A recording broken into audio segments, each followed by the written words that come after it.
Assalamualaikum warahmatullahi wabarakatuh. Alhamdulillahilladzi 'alama bil qalam 'allamal insana ma lam ya'lam. Wa sallallahu alaihi wasallam lisan wa khairan anam syidina wa lana Muhammad wa ala alihi wa man tabi'ahum bi ihsanin ila yaumil qiyamah. Amma ba'du. Perkenalkan, nama saya Bayu Asep Saputra dengan NIM 2313100014. Oke, mungkin di sini saya akan memaparkan tugas dari mata kuliah, tugas ulangan akhir semester, tugas mata kuliah filsafat agama. Yang mana di sini eh, ada beberapa pertanyaan mengenai filsafatan agama. Yang pertama itu mengenai agama dianggap sebagai kebutuhan manusia.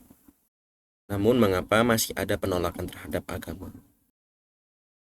Oke, mungkin langsung saya jawab saja. Mungkin mengapa agama itu zaman sekarang masih ada yang menolak? Karena ada beberapa faktor. Oke, agama itu masih relevan dan menjadi sebuah kebutuhan bagi manusia, dianggap sebagai kebutuhan. Tetapi ada beberapa yang menentang agama itu, karena dia ada beberapa faktor yang melatar belakanginya.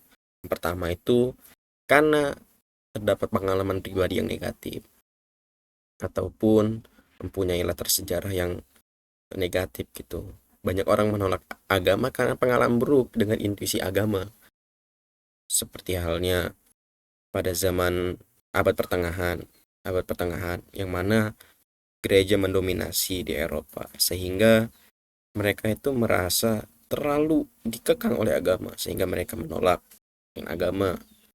Nah, dan juga bisa contohnya misalnya dengan pemimpin agama yang mana terlalu otoriter, pemerintah yang mengatasnamakan agama, sehingga mereka itu menganggap agama ini terlalu mengekang mereka sehingga mereka menolak untuk percaya akan agama tersebut.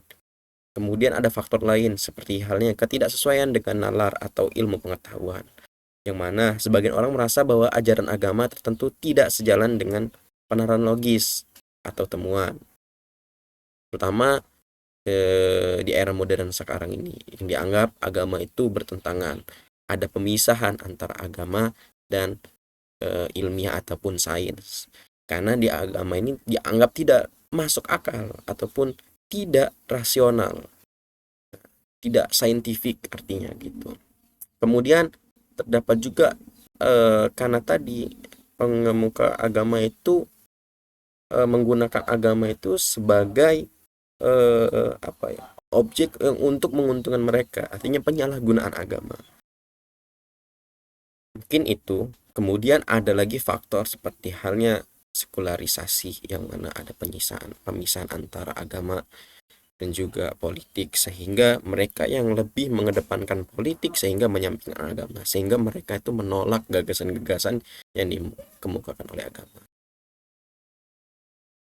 Nah, selanjutnya yaitu eh, pertanyaan yang kedua itu dari eh, beberapa argumen tentang adanya Tuhan. Argumen mana yang paling bisa diterima? Oke, dari beberapa argumen mungkin yang bisa diterima yaitu seperti halnya argumen yang dipopulerkan oleh filsuf yang bernama William Lane Craig.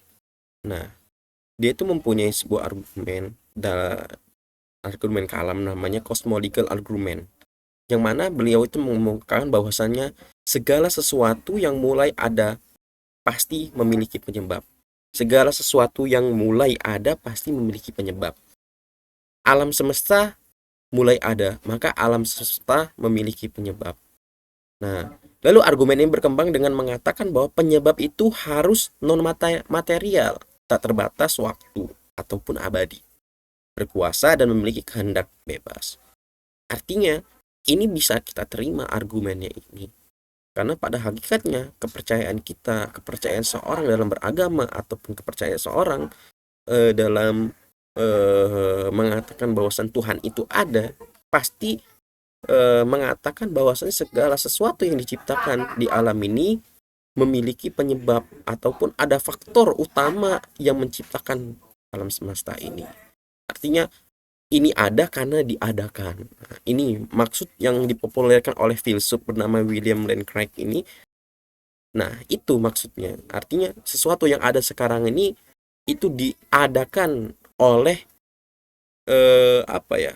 Sesuatu yang bersifat non material yang tak terbatas oleh waktu ataupun abadi dan juga berkuasa dan memiliki kehendak bebas atas hal itu. Ya mungkin itu. Kemudian jika Tuhan Maha Baik, mengapa Tuhan masih membiarkan adanya kejahatan di dunia? Oke, sebenarnya benar segala sesuatu itu yang baik itu kita sandarkan kepada Tuhan. Tetapi mengapa kejahatan mengapa kejahatan itu ada? Karena adanya kejahatan itu karena ketiadaan kebaikan dari Tuhan.